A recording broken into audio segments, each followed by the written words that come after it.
చేపల చెరువులో రైతు ఫెయిల్ అవ్వడానికి ప్రధాన కారణం ఏంటి? నాకు కొన్ని ఫోన్ కాల్స్ అయితే రావడం అయితే జరిగిందండి. హైదరాబాద్ నుంచి, వరంగల్ నుంచి, అలాగే విజయవాడ నుంచి, గుంటూరు నుంచి, చాలా చోట్ల నుంచి లాంగ్ నుంచి ఫోన్ కాల్స్ అయితే రావడం అయితే జరుగుతుంది. సో, ఇక్కడ అన్న మేము కొంతమంది నాతో అంటున్న మాటలేంటంటే, అన్న మేము చేపల చెరువు అయితే ఏసామన్నా, మా అన్నయ్య వాళ్ళేశారు, మా తమ్ముడోళ్ళు ఏశారు, వీళ్ళేశారు. వాళ్ళు సరిగ్గా కౌంట్ తీయలేకపోయారన్నా, సరైన పిల్ల పట్టలేకపోయారు. చేశారన్నా కాకపోతే చాలా లాస్ వచ్చిందన్న అని అయితే అనడం అయితే జరిగింది నాతో. సో, నేను ఇవన్నీ విన్నా. అసలు వీళ్ళందరూ ఎందుకు ఫెయిల్ అయ్యారు? సో, ఈరోజు మొత్తం ఫెయిల్యూర్ గురించి మాట్లాడుకుందాం.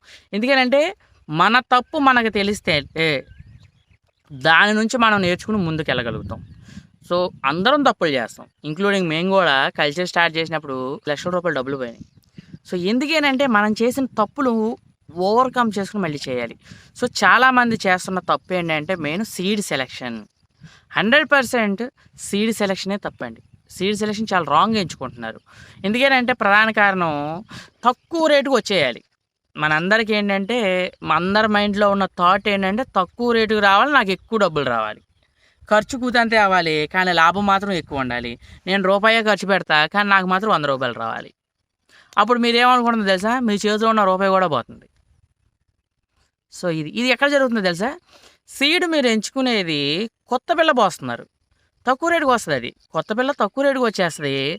మనకేంటంటే పాత పిల్లలు అడుగుతారు, పాత పిల్ల రేట్ ఎక్కువ చెప్తాడు.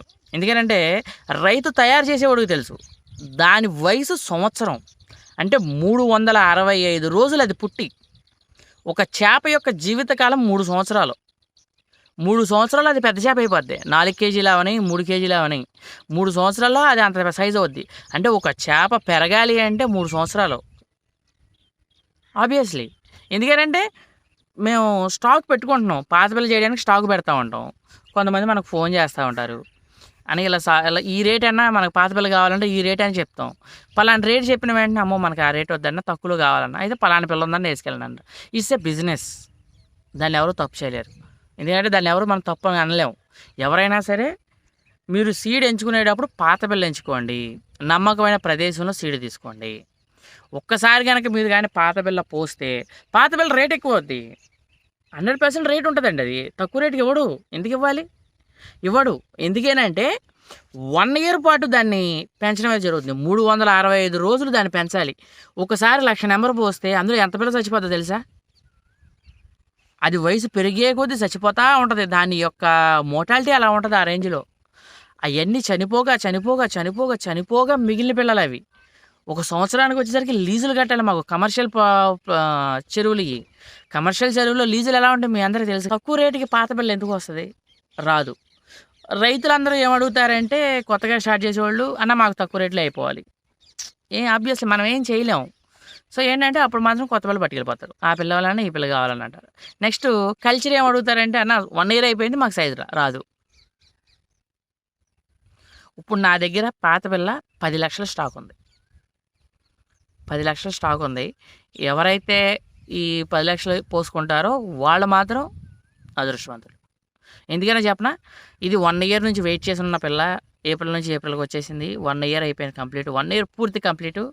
3 ఇంచుల కాడ నుంచి 6 ఇంచుల వరకు ఉంది. గైర్ కావాలన్న వాళ్ళు గైర్ వేసిపోతారు సన్నగా. ఇది కూడా ఎక్స్పీరియన్స్ క్యాండిడేట్స్ మాత్రమే పాత పిల్ల వేసుకెళ్తారు నా దగ్గర. వాళ్ళకి మాత్రమే తెలుసు చేప యొక్క విలువ. పాత పిల్ల యొక్క విలువ ఏంటంటే పాత పిల్ల రేట్ ఉంటుంది.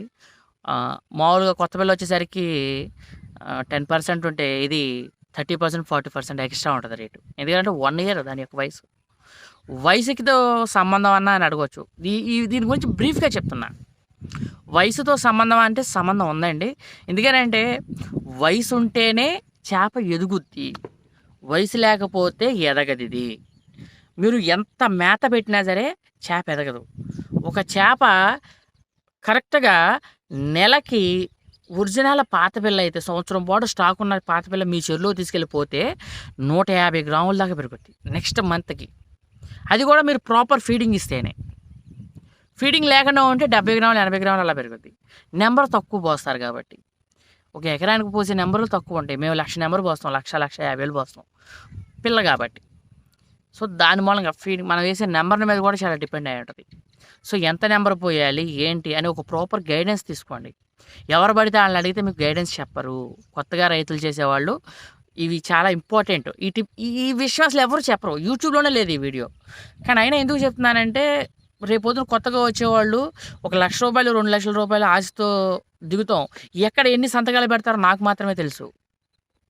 మీరు పెట్టే సంతకం ప్రతి ఒక్క సంతకం వెనక మీరు తాకట్టు పెట్టే ఆస్తులుంటాయి. మీరు ఎంతో ప్రేమగా కొలుసుకున్న మీ చేతి ఉంగరాలు ఉంటాయి. ఇంట్లో ఆడపిల్లల మెడలో ఉన్న చైన్లు ఉంటాయి. మమ్మీ డాడీ యొక్క వాళ్ళ యొక్క కష్టం యొక్క మంగళసూత్రాలు తాకట్టు పెట్టి మరీ తీసుకుని వస్తారు చేపల చెరువుల్లోకి. ఎవరి దగ్గర డబ్బు లేదు. ఉన్న డబ్బు కూడా అప్పు తీసుకుని రావడమో, బంగారాలు తాకట్టు పెట్టడమో ఇలా చేసి స్టార్ట్ చేసేవాళ్ళే వాళ్ళ జీవితం మార్చుకోవాలని.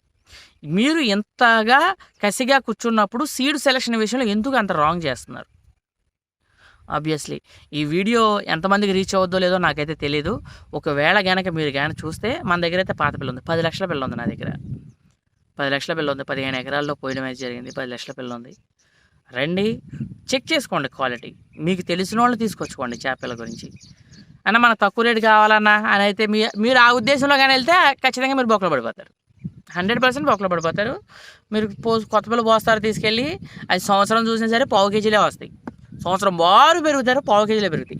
ఎంతమందికి సంవత్సరానికి పావు కేజీలు దాటినాయి? పావు కేజీలు 350 గ్రాములు, 400, అర కేజీల్లోపు ఎంతవరకు ఎంతమందికి ఉన్నాయి?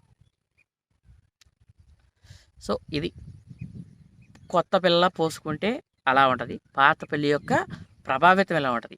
దీని యొక్క కారణంగానే చేపల చెరువులో రైతు ఫెయిల్ అవ్వడానికి కారణం. 100 ఎకరాలు 150 ఎకరాలు చేస్తారు. వాగులు ఉంటాయి, వాటిని తీసుకెళ్ళి పోస్తారు. వాటి ఫీడింగ్లు ఉండవు. కొత్త పిల్ల తీసుకెళ్ళి పోసేస్తారు.